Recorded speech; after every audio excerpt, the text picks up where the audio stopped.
E sim, Brad Pitt e Leonardo DiCaprio valem o filme. Os dois formam uma dupla maravilhosa e um bromance, gente, da melhor qualidade. E aí, pessoal, tudo bem com vocês? Eu sou o Fê Pinedo e no vídeo de hoje vamos falar de Era Uma Vez em Hollywood, o novo filme escrito e dirigido por Quentin Tarantino, que estreia no dia 15 de agosto no Brasil e que traz Brad Pitt, Leonardo DiCaprio e também Margot Robbie, ela interpretando Sharon Tate em plena Hollywood no fim dos anos 60. Como sempre aqui neste canal e também atendendo aos pedidos de Tarantas, o diretor, não vamos ter spoilers, então pode assistir a crítica tranquilo e aproveita para mandar esse vídeo pro seu amigo, pra sua amiga que quer muito assistir ao filme e tá aí curioso pra saber o que esperar. Não se esqueça de deixar o seu like e, é claro, se inscreva no canal se você ainda não tá inscrito, clica no botãozinho vermelho e vem comigo. Era Uma Vez em Hollywood conta a história de dois caras. O primeiro é o ator Rick Dalton, interpretado por Leonardo DiCaprio, e o segundo cara é o dublê dele, o Cliff Booth, interpretado por Brad Pitt, e os dois estão tentando prosperar em Hollywood em plena década de 60. O nosso querido protagonista tá tentando fazer aquela famigerada passagem da televisão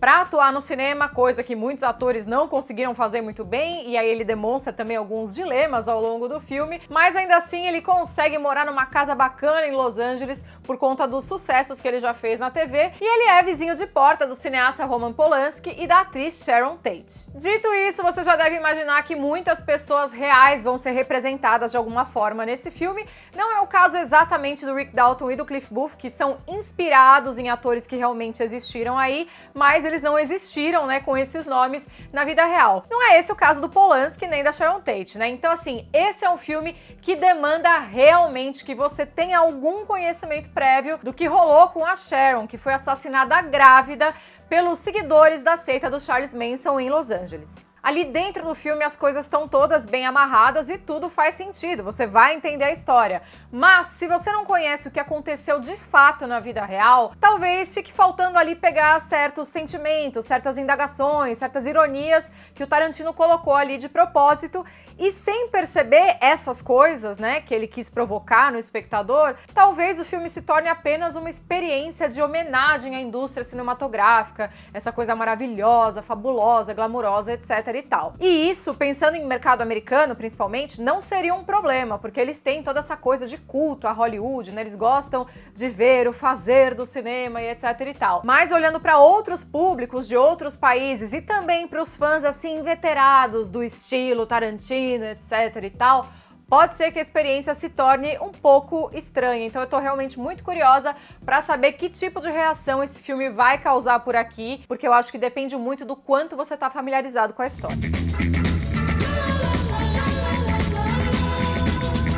Agora, pra quem ama uma teoria de universo compartilhado, vai realmente adorar ficar pescando um easter egg aqui, outro easter egg lá, em Era Uma Vez em Hollywood, porque sim, o Tarantino colocou várias coisinhas, várias referências a outros filmes dele, né, nesse tal do Tarantino verso, em que todo mundo fuma cigarro Red Apple, é lógico. Aliás, um dos filmes que ele mais faz referência é a Bastardos Inglórios, que inclusive continua sendo meu filme favorito dele, vou deixar essa informação aqui no ar, e ele cita, seja num dos filmes que o Rick Dalton faz, que lembra um pouco o roteiro, seja também num determinado momento em que ele cita um suposto diretor italiano chamado Antonio Margheriti. E se você lembra daquela cena maravilhosa em que os soldados chegam disfarçados de italianos, né, pra noite no cinema lá dos nazistas, e eles se apresentam, você vai lembrar que tinha o Antonio Margheriti ali. Era um disfarce, é claro. Grazie.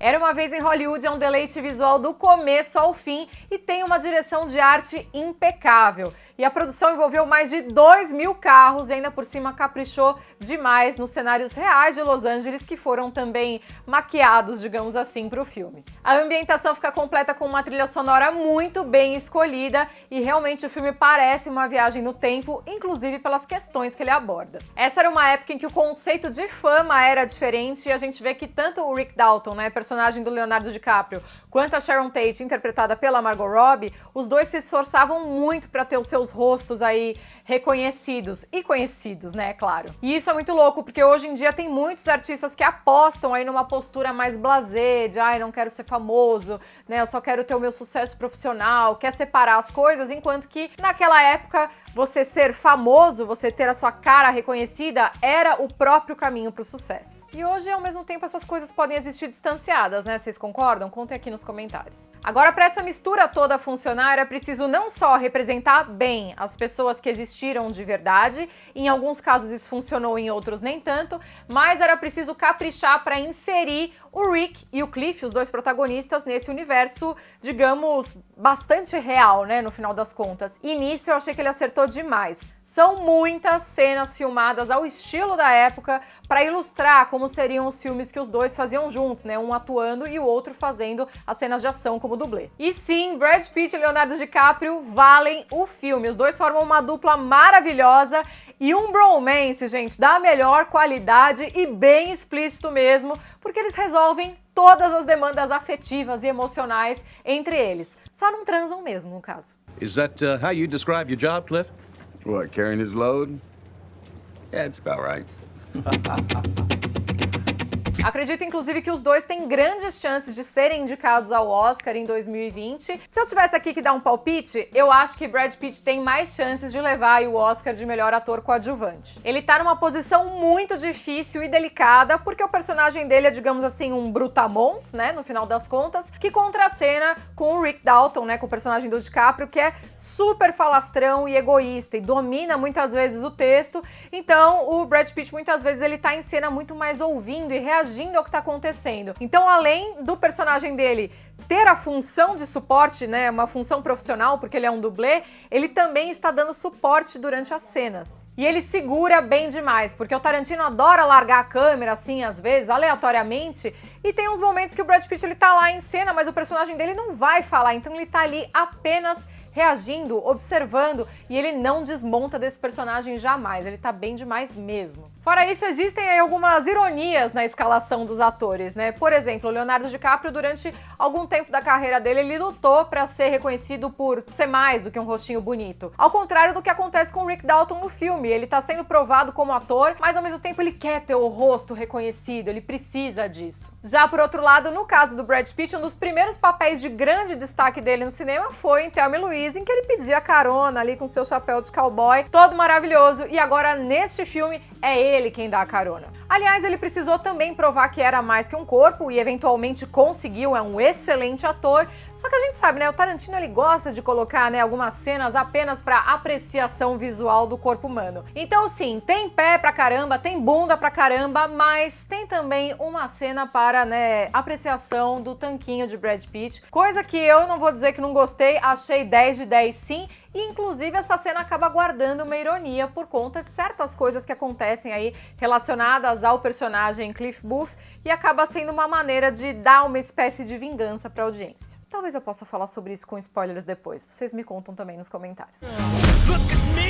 Agora, falando das representações de personalidades reais, eu diria que ele acertou muito no que diz respeito ao Charles Manson e ao seu culto, especialmente porque, afinal de contas, o que pessoas fazem em cultos o dia inteiro, preste bastante atenção nisso, mas não diria que ele acertou tanto assim no que diz respeito ao Bruce Lee e especialmente a Sharon Tate. No caso do Bruce Lee, tem certas coisas que soam estranhas, tem uma cena específica em que ele contracena com o Cliff Booth, que é um pouco incômoda, tem certas coisas ali que pessoas que lutam de verdade não fariam, é um pouco estranho, fora o fato de que ele é realmente o único asiático do filme, até onde eu pude perceber, um personagem grande, lógico, né? Afinal de contas, é o Bruce Lee e ele é extremamente estereotipado, então é uma coisa um pouco negativa, ao meu ver. Já no caso de Sharon Tate, Margot Robbie está muito bem sim, e fez muito bem o que lhe foi proposto. Mas diante de todas as escolhas que o Quentin Tarantino teve para esse filme, ele poderia ter escolhido outras coisas para ela também. Ela acabou tendo um tempo de tela pequeno em relação ao tanto que foi divulgado o personagem dela e a escalação dela e a participação dela.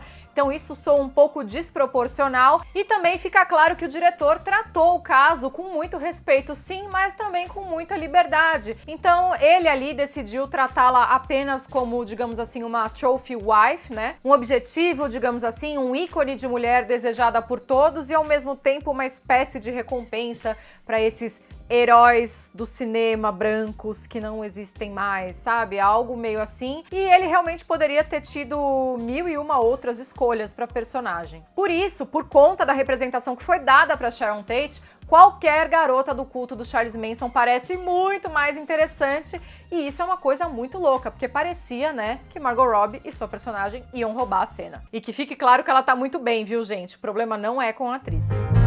I'm Sharon Tate. I'm in the movie. Agora, falando em roubar a cena, a lista de créditos do filme é gigantesca. O diretor ali abriu a agenda telefônica dele, saiu esbanjando os contatos e convocou um monte de atores que estão com a carreira em ascensão agora, muitas vezes para aparecer tipo numa única sequência. Com as escolhas que ele faz para os visuais de algumas dessas participações, digamos assim, ele inclusive ironiza a lógica do próprio filme, porque às vezes você não reconhece de cara quem são as pessoas, né? Então, por exemplo, a Dakota Fanning pode passar batido aí para algumas pessoas, talvez.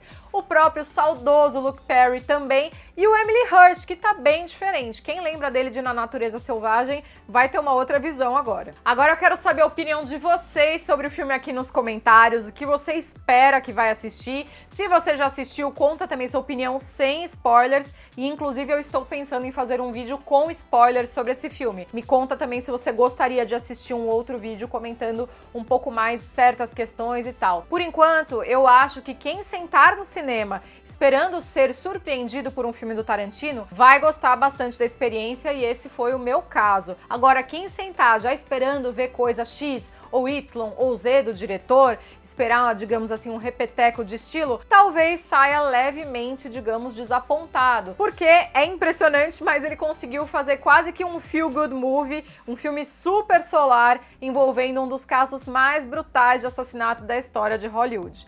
E aí, né, causar essa reviravolta, coisa de Tarantino mesmo. Quero saber a opinião de vocês, me contem aqui nos comentários, não se esqueça de se inscrever no canal se você não for inscrito e deixa o joinha que me ajuda demais. Um beijo, até o próximo vídeo. Tchau!